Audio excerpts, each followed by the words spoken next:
Sasa wewe ukidi mwaka uliopita wakati wa maandamano ya kupigania demokrasia za taifa, Babu Owino mheshimiwa aliweza kukamatwa na wengine 6 na kuwekwa katika zimbani katika mahali ambavyo wanajaribu kutumia kumshika na kumshtaki.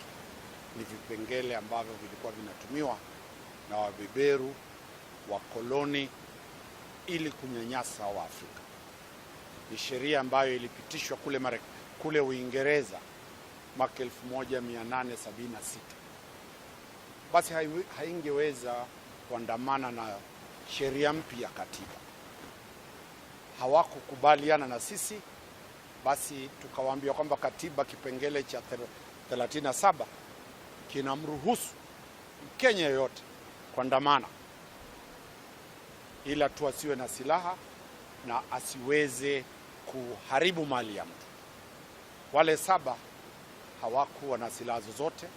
Wale 7 hawakuwa tisho kwa usalama wa taifa. Lakini serikali ikaenda mbele na ikawashtaki, na tukawaambia kwamba hizi ni siasa. Mahakama, ondokeni katika ulingo wa siasa.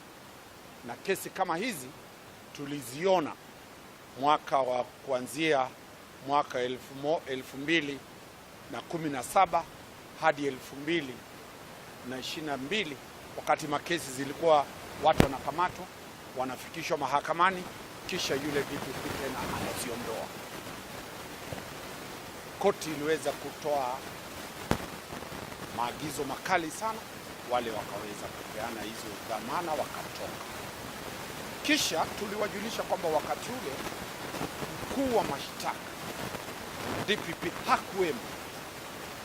Nafasi ile ule aliyekuwa pale alikuwa shatoka, ameenda kuwa Director General NIS. Kwa hivyo ule ambaye alikuwa nang'ang'ania kile kiti alikuwa nangojea kuhojiwa na kupiwa msasa pale bungeni. Maamuzi yalifanywa bila DPP kuwepo. Basi alipoapishwa na kula kiapo cha DPP, tulimwandikia tukamwambia kwamba sheria ambazo walitumia kumshtaki mheshimiwa na wengine zilikuwa ni sheria za kikoloni na haziko.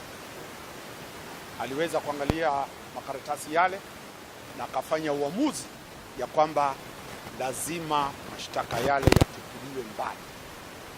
Ule uamuzi umeletwa mahakamani leo, na kesi ya mheshimiwa Babu Owino imetupiliwa mbali kwa sababu mambo mawili. Kwanza, DPP amesema hana ushahidi wa kutosha na hakuna sheria iliyomo kuweza kumshtaki, kuendelea kuwashtaki. Pili, mahakama Nakuru, mahakama ya High Court imeweza katika uamuzi petition ya kusema kwamba hakuna tena sheria ile ambayo walikuwa wanazitumia kumshtaki. Zimetangazwa kwamba zile sheria, vile vipengele katika penal code ni haramu, ni vipengele ambavyo vinaenda kinyume na katiba ya taifa.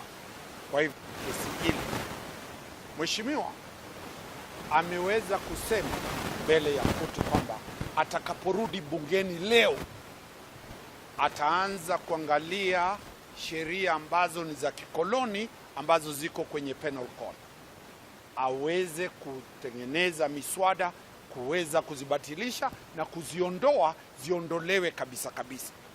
Taifa la Kenya la mwaka 2024 haliwezi endeshwa na sheria za mwaka 1876. Mheshimiwa Babu Owino amejitwika mzigo huu. Nakumbuka kwamba mheshimiwa kidogo hivi ameumia, amewekwa ndani, amelala jela kwa sababu ya wananchi hasa wa taifa la Kenya, lakini zaidi wale wananchi ambayo ana roho, ana azma, anataka kuwakilisha kama gavana mpya wa jiji la Nairobi mwaka 2027. Kwa hivyo Yeye ametoa kafara ile kwa kizungu inaitwa sacrifice kwa watu wa Nairobi, akisema kwamba atafanya ile kazi. Sijui seneta utatoa wapi, lakini tutaongea. Wacha niachie wale wanaojua kizungu waweze kusema kizungu yao. Sasa tumetosheka, sababu tunajua kwamba hakuna ushahidi wowote ambao upo utakaopatikana. Kumbuka kwamba kesi ya Rais William Ruto, kesi ya Rais mstaafu Uhuru Kenyatta na wale mababe 6 kule ICC iliondolewa katika kipengele cha 87A. Hakuna chochote pale. Ni kumaanisha kwamba serikali kila wakati haitaki kuonekana kwamba imeshindwa vibaya zaidi. Kwa hivyo na sisi tumesema kwamba atakapokuwa governor lazima ajue kwamba sio lazima aweze kung'ang'ania zaidi na kuonyesha serikali kwamba ni mbaya zaidi. A day similar to the day that the founding father of this country, Mzee Jomo Kenyatta, the Achieng' Onekos, were released as heroes from the colonial prison. This is an equivalent day because Section 77 is the same section that was used by those colonialists to suppress the will of the people, the will of the Kenyans, and it is the same section that unfortunately the people in power today have thought it wise to use to suppress Kenyans today. This section we indicated to the court when Mheshimiwa and the rest were arrested that this is a colonial section, that the constitution of our country requires even these courts to read these sections which are unconstitutional as unconstitutional even before declarations by the High Court, such that today there was no need at all not only to bring to arraign our clients in court, but there was no need of even hounding them from the airports, from their houses, and taking them around. In fact, with the withdrawal today, we are very happy. But there is one thing that will never be compensated. That is the torture that they underwent. My client, Mr. Gaucho, here, on the second day of arraignment, we could not know it is him. He was thoroughly beaten. But the same officers who beat people, when they are just pushed by a little boy, they are crying all over the country. But it just tells you how unfair the Kenya is. So to that particular extent, it is important for people to know that today signifies the day that no one will ever be arrested on such flimsy charges of subversive activities. These are the things that the Charles Njonjos of yesterday, who thought that they were still Englishmen, continued to perpetrate in this country. And those people are not there anymore. The people in power today are in power because freedom of speech, freedom of association was respected. Otherwise, we will not be having the government we have today. So it is only incumbent upon them to respect that Article 37. And if they don't respect it, we say the Constitution always fights for itself, and it will win. We said it then, today we are telling you. The High Court actually found those provisions unconstitutional. And if any other acts continue going forward, it will still be rendered unconstitutional because your right to talk, your right to speech cannot be muzzled. That is the only way that politicians today can actually express themselves, even when you have issues with the issue of the tax burden, with the issue of the finance bill, they have to talk. So this fight is not only a fight for the Waheshimiwas, it's not only a fight for the proponents of, good governance like Gaucho here. It is a fight for every Kenyan who means well for this country. And that is the win today. The win today is not even a win for Babu Owino, Gaucho and the rest. It is a win for you and I, because you are the people who have won. Your mouths have now been given the certificate by this court to talk, to complain, to lament, and it is up to them to either hear. If no one hears, your right at the ballot will still subsist. The court today, if you look at it, has agreed with the DPP. The DPP, and we give a lot of thanks to him, Mr. Renson Igonga. He looked at those charges, and especially after the humiliation of the first witness, who was a police officer, and decided that indeed these charges were flimsy, and wrote a letter to withdraw this particular matter. But the High Court also added its voice on it, so that tomorrow no one will be arrested on the same count. So we have two wins. The heroes today, and we have referred to them as our heroes of today, have, through their sweat, sacrifice, and blood, managed to ensure that your voice will never be muzzled, you'll never be threatened with arrests. But more importantly, the win for today, as we are saying, is the fact that even these martyrs have not died, because when you are fighting for independence, we lost so many people. Some we cannot know where they were buried. But God is good, the martyrs are here with you. So we expect you to treat them as heroes, as Mr. Omari has indicated. They are your heroes of today. Do not wait for when people are no longer there for you to remember that today there were people who actually, people suffered, sacrificed, and ensured that they actually reaffirmed your rights under Article 37 of our Constitution. So today is a good day. I can say it's maybe the first birthday of Article 37 in this particular country, who will be outside here. And you can see when this matter was starting, the government was united. Today, the way it is, we might be representing other people on the same. So it is important to know that. Thank you. I can say absolutely all Kenyans are experiencing a heart of elation that cannot completely be expressed by symbols called words. But we only live to utter it with the inaudible language of the heart. We have witnessed a quasi-liberal government that is subjectively committed to individuals who are fighting for freedom than being objectively committed to serve the agenda and the promises they placed for Kenyans. And today I want to say that as comrades of the Republic of Kenya and as all Kenyans, we are rallying behind these few courageous people who take the mantle to fight for us, people like Mheshimiwa Babu Owino.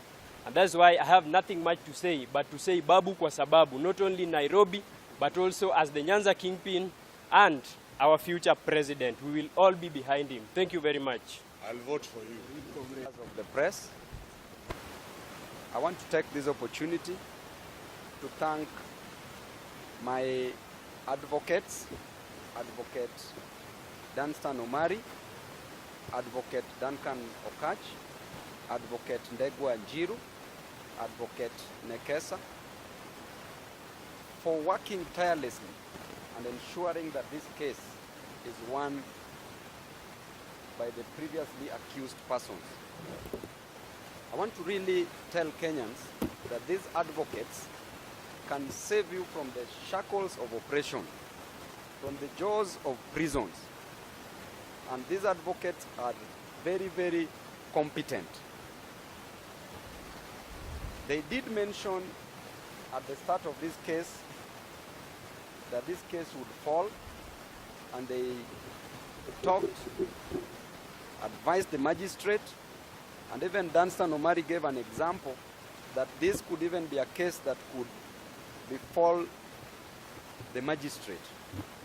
But indeed today, we are enjoying the fruits of freedom. We are enjoying the fruits of our constitution that was promulgated in 2010. And we are enjoying the fruits from the constitution, which are not the fruits of a poisoned tree. Very fresh fruits, and that's why we are here celebrating. This is a win for Kenyans.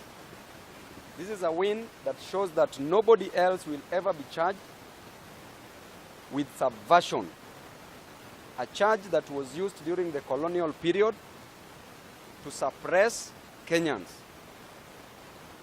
And today, I want to state clearly that the DPP, the prosecution, was on a fishing expedition. They came up with trumped up charges a charge which was not only fatal, inept, incompetent, ambiguous, frivolous, fickle, vexatious, but also limping. And today we bury this charge permanently, and no Kenyan shall ever be charged with subversion ever in the history of Kenya, because the High Court of Kenya declared this charge unconstitutional. And therefore, I really want to thank my advocates once again, because this win is for them. They've really worked so hard. They've really ensured that we win this case.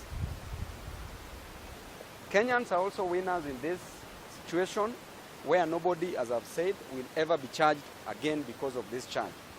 We have decided that we will proceed to the High Court to file a constitutional petition, because there are violation of rights, our rights as the accused persons, the rights of the accused persons. We were never presented before any competent court of law within 24 hours as prescribed by the law.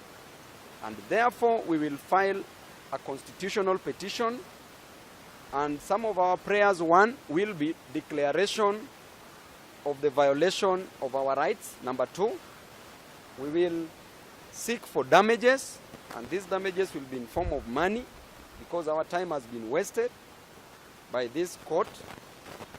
And number three, the costs shall be borne by the state. Let this be a warning to the state that you don't just need to arrest somebody. We were unfairly treated. We were arrested and treated like dogs, without food, water, nor even our legal representation. But today, the Almighty God has made it possible, and we are now very innocent. I will leave it at that. I will tell Kenyans that we shall proceed fighting for you. This was a fight for Kenyans, a fight for what Kenyans lack, and we will proceed fighting. There's another one coming soon about the finance bill.